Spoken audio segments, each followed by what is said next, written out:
returns to Part 1. Part 1. You will hear a woman, Paula, phoning her friend Ralph about an application to the local council for money for their drama club. First, you have some time to look at questions 1 to 3.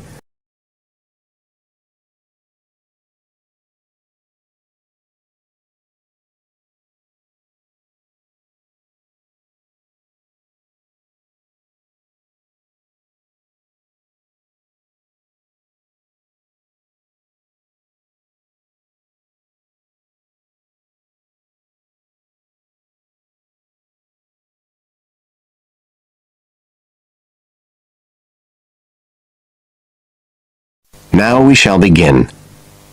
You should answer the questions as you listen, because you will not hear the recording a second time. Listen carefully and answer questions 1 to 3.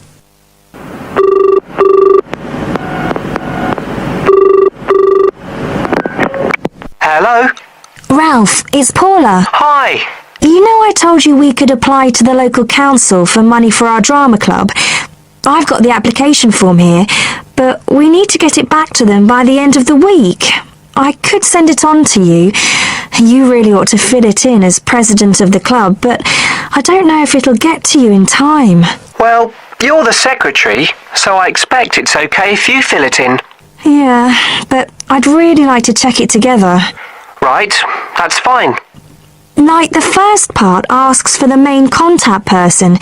Can I put you there? Sure. Right, so that's Ralph Pearson. Oh, and then I need your contact address. So that's 203 South Road, isn't it? No, 230. Oh, sorry, I always get that wrong. Then it's Drayton. Oh, do you think they need a postcode? Better put it, it's DR6 8AB. Okay. Telephone number, that's 01453 586 098, isn't it? Yes. Right. Now, in the next part of the form, I have to give information about our group. So, name of group, that's easy. We're the Community Youth Theatre Group. But then I have to describe it. So, what sort of information do you think they want? Well, they need to know we're amateurs, not professional actors. And how many members we've got. What's that at present? 20? 18. And should we put in the age range? That's 13 to 22. No, I don't think we need to. But we'd better put a bit about what we actually do. Something like members take part in drama activities. Activities and workshops? Okay. Right. That's all for that section, I think. You now have some time to look at questions 4 to 10.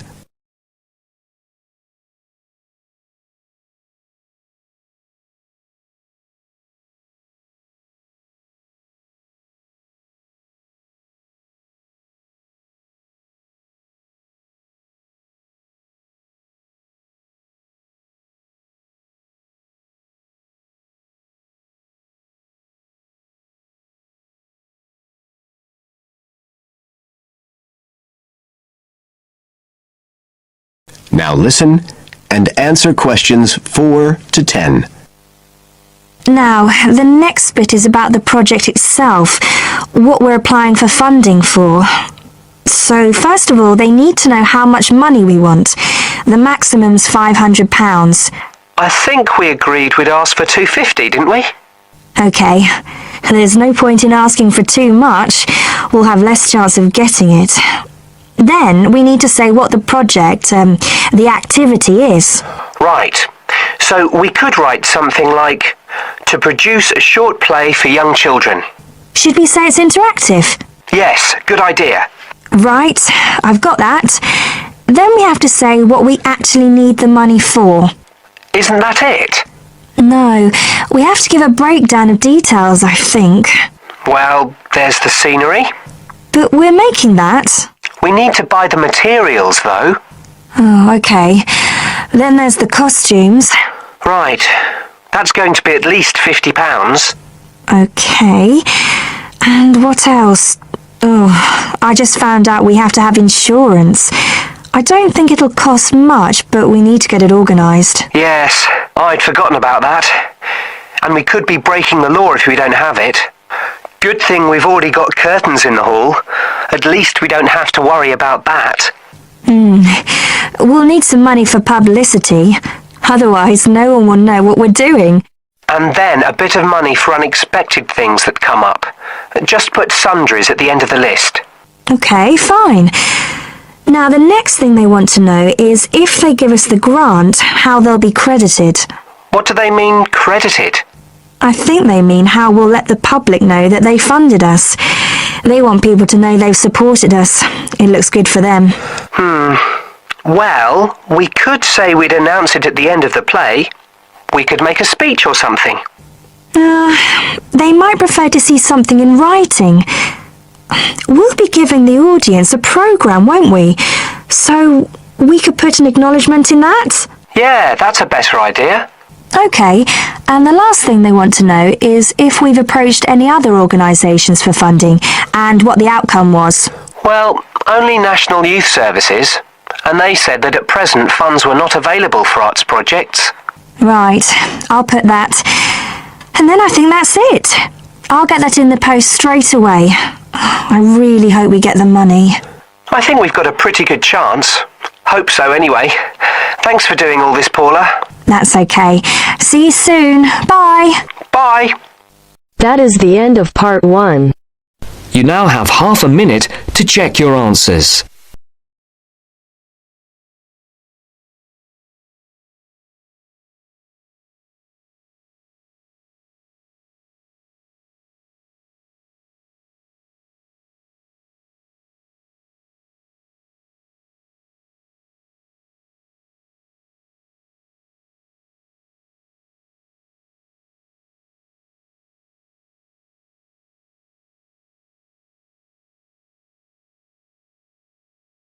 Now turns to part 2. Part 2. You will hear a flight attendant talking to passengers on an airplane. First, you will have time to look at questions 11 to 15.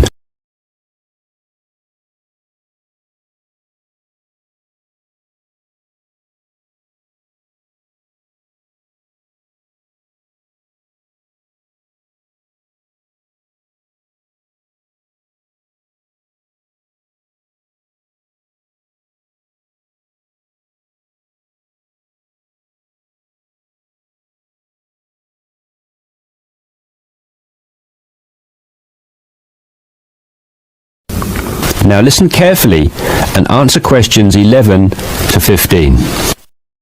Good morning, everyone. I hope you all slept soundly overnight. I'm pleased to confirm that our flight is running on schedule and we expect to arrive in Christchurch at 8 a.m. local time. That's about 50 minutes from now.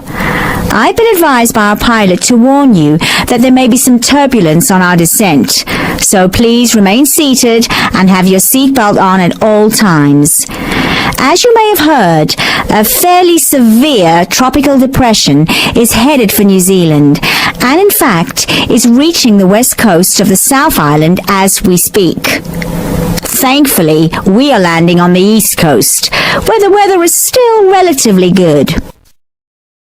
Wind speeds are steady at around 15 miles per hour, and the sky is generally overcast, though the sun may creep out from time to time as the morning progresses. That said, when the storm reaches this afternoon, conditions will deteriorate rather quickly.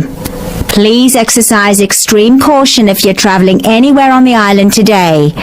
As I said, the storm has already made landfall on the west-northwest coast, and we're getting reports of high seas and very strong winds of around 75 miles per hour, with gusts up to 110 in Collingwood. Heavy and thundery rainfall is also being reported there. The Southern Alps are experiencing severe blizzard conditions, and there is a virtual whiteout on the roads. There are accumulations of up to 3 foot of snow already, so please, under no circumstances, be tempted to take the mountain road from Christchurch to Bluff. use the coastal route for the entire journey if you must go down south. Over in the west, in Hokitika, and the southwest, in Milford, conditions are bad with heavy rain, high winds, and high seas. In fact, several tornadoes were reported in Hokitika and also in Lewis, which is slightly further inland. Also inland, on the northern edge of the Southern Alps, Arthur's Pass should be avoided at all costs. Roads are closed due to the heavy snowfall. Kaikoura has reported wind speeds of 45 miles per hour, with occasional gusts a bit stronger, but so far it has escaped the heavy rain. At present, it is windy and cloudy there. Before you hear the rest of the discussion, you have some time to look at questions 16 to 20.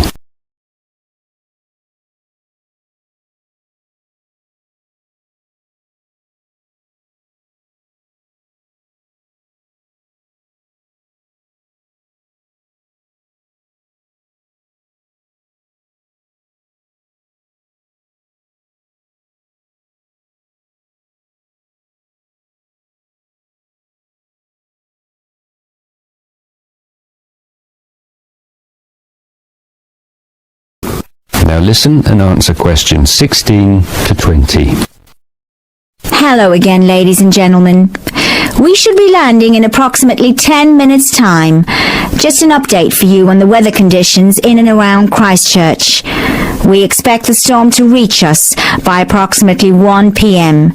Town officials are closing all roads out of town as conditions are simply going to be too dangerous, with the risk of falling trees and flying debris too high.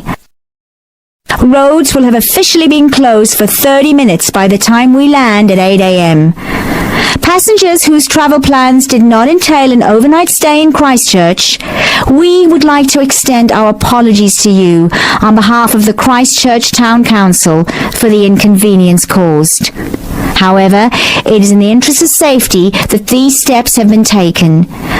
Those of you without accommodation should go straight to our customer service desk at the airport, where a council official will be waiting to take you to temporary shelters in the town. Those of you who are staying in Christchurch should go to your hotel and follow the instructions of staff there. It may yet be necessary to evacuate you down to the shelters as well. This decision will be made by hotel staff who are monitoring the situation very carefully. The storm has made a direct hit on the island. The storm eye is expected to arrive in Christchurch at about 4 p.m., after which a brief period of calm will be experienced. The western wall of the storm will then hit at approximately 4:30. And the extreme winds and heavy rain should have improved by about 7 p.m. All roads will be reopened from 9 p.m. onwards. However, we're advising people to refrain from driving unless absolutely necessary, as conditions will be extremely hazardous with a risk of flooding everywhere. Flash flooding is a real danger for the valley towns of the south in particular, as mountain rivers and tributaries have already swelled to record levels. High winds have already caused massive power cuts in west coast towns, and a string of major tornadoes have caused havoc across the Midlands. If at all possible, stay in Christchurch until tomorrow morning, when the cleanup will begin. And, above all, stay safe. That is the end of part 2. You now have half a minute to check your answers.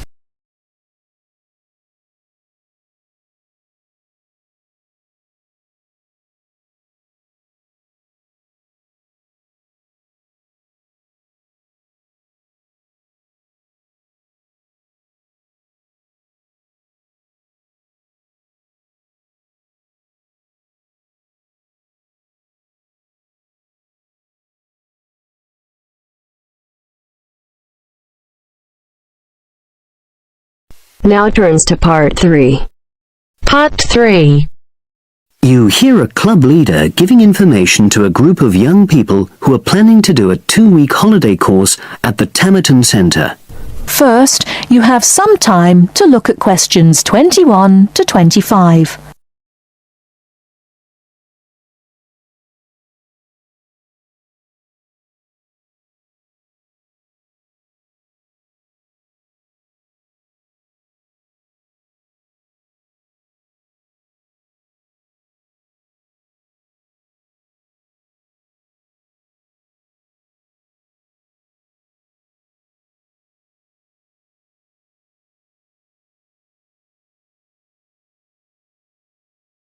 Now listen carefully and answer questions 21 to 25.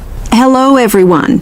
I've been asked to talk to you this afternoon about next month's trip to Tamerton Study Center for the 2-week course. Now, some of the things I'm going to say you may have already heard or read about, but I think it's important to emphasize a few key points. First of all, it's worth reminding you why Tamerton was set up in the first place, in the late 1960s. That was really before all the concern with preserving the environment, which everyone talks about these days. The idea was simply to get people out of the cities and into the country, and to find out that just being outdoors can be very rewarding. This is not going to be a holiday in the usual sense. It's called an adventure course because you'll really be stretched to your limits, but that in itself can be a positive thing. The group I took last year, for example, said that although they actually felt pretty weak and exhausted all the time, it really made them learn a lot about themselves and increased their confidence. And in the end, that's the most important thing.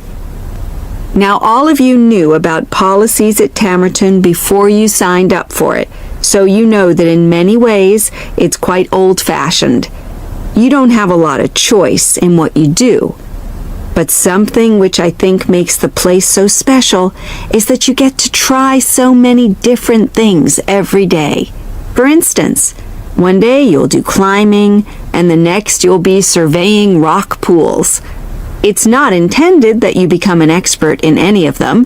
It's more like a taster, which you can follow up if you want. And there isn't a lot of free time. Organized activities and talks, etc., go on until 9 p.m., and lights go out at 11 p.m. There are table tennis tables with all the equipment and board games, though I have to say the pieces often go missing, so it's a good idea to take your own. There's a DVD player with a good selection of films suitable for this age group, so don't take yours. Bedtime at 11 p.m. is strictly enforced, and there's a good reason for this. You are all under 18, and we organizers need to know that all group members are accounted for in the house as we close for the night. And of course, you'll be so exhausted anyway that you'll be too sleepy to want to cause any trouble. Before you hear the rest of the talk, you have some time to look at questions 26 to 30.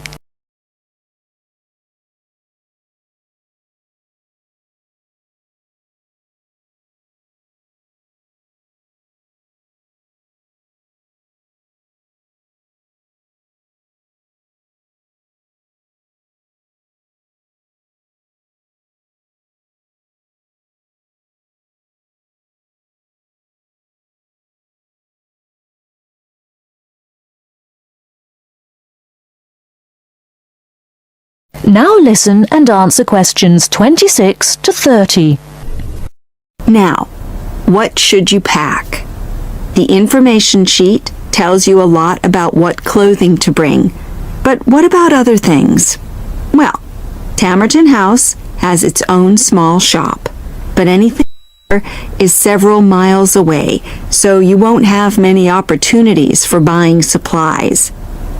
So in this last part of my talk, I'm going to explain what objects you should take with you to the center, what you can take if you want, and also, very importantly, what you cannot take. Several of you came up to me before this talk and asked whether you can take things like kettles or hair dryers. The answer is, there are plenty of these electrical appliances available in the center, and they are of the proper voltage and are checked regularly. Yours may not be, so the rules at Tamerton say you can't bring them into the center, because it's considered a fire risk. Remember, it's a very old house. Now, another question was about cell phones. Although you definitely can't have them on during inside talks, you equally definitely need them when you're out on exercises. So they're a must, I'm afraid. Anybody who wishes to talk to me about borrowing a phone for the fortnight, please see me after this talk.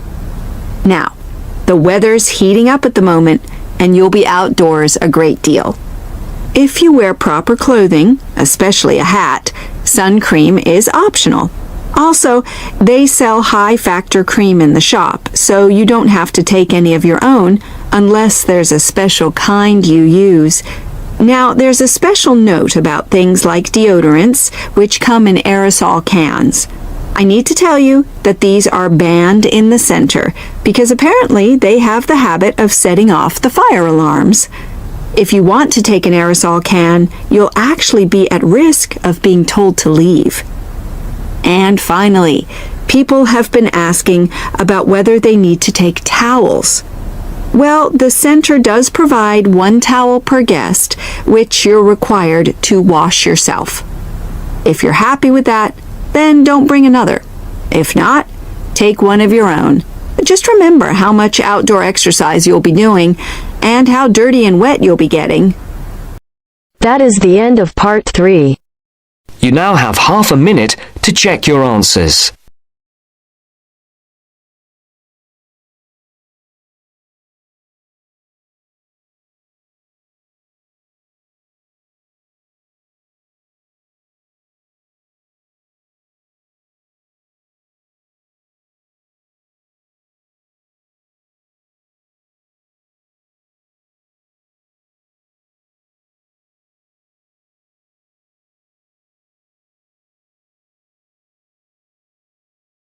Now turns to part 4.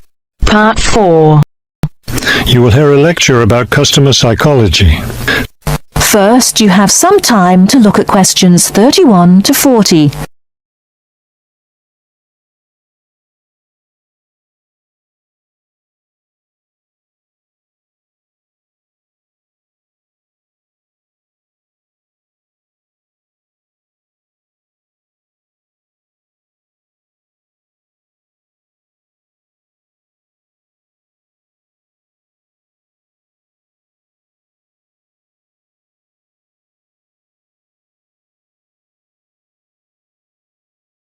Now, listen carefully and answer questions 31 to 40.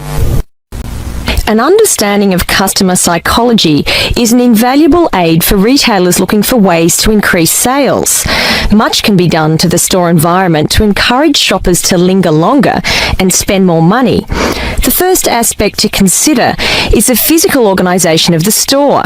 Placement of merchandise has a great deal of influence on what customers buy. For example, a common practice among retailers is to place the store's best-selling merchandise near the back of the store.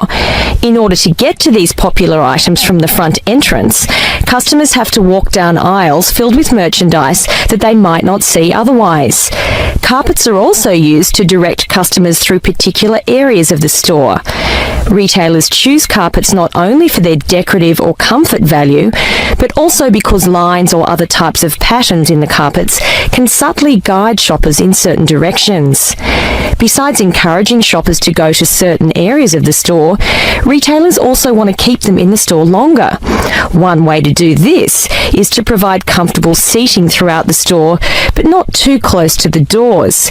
This gives customers a chance to rest and then continue shopping. Retailers can do a number of things to create a pleasant atmosphere in the store, thereby encouraging more purchases. Music is commonly used, not as entertainment, but as a calming influence. It can slow the customer's pace through the store, making them spend more time shopping and consequentially making more purchases. Scents are also used in various ways. Everyone has had the experience of being drawn into a bakery by the smell of fresh bread. Experiments have been done with other types of scents as well. For example, the scent of vanilla has been used to increase sales in clothing stores. Use of colour is another important aspect of store environment. Certain colours can affect behaviour as well as mood. Light purple, for example, has been found to have an interesting effect on customer behaviour. People shopping in an environment where light purple is the predominating colour seem to spend money more than shoppers in other environments. Orange is a colour that's often used in fast food restaurants. It encourages customers to leave faster, making room for the next group of diners. Blue, on the other hand, is a calming colour. It gives customers a sense of security, so it's a good colour for any business to use. In addition to using colour to create mood and affect customer behaviour, colour can also be used to attract certain kinds of customers to a business. Stores that cater to a younger clientele should use bold, bright colours, which tend to be attractive to younger people. Stores that are interested in attracting an older clientele will have more success with soft, subtle colours, as older people find these colours more appealing. That is the end of part 4. You now have half a minute to check your answers.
Give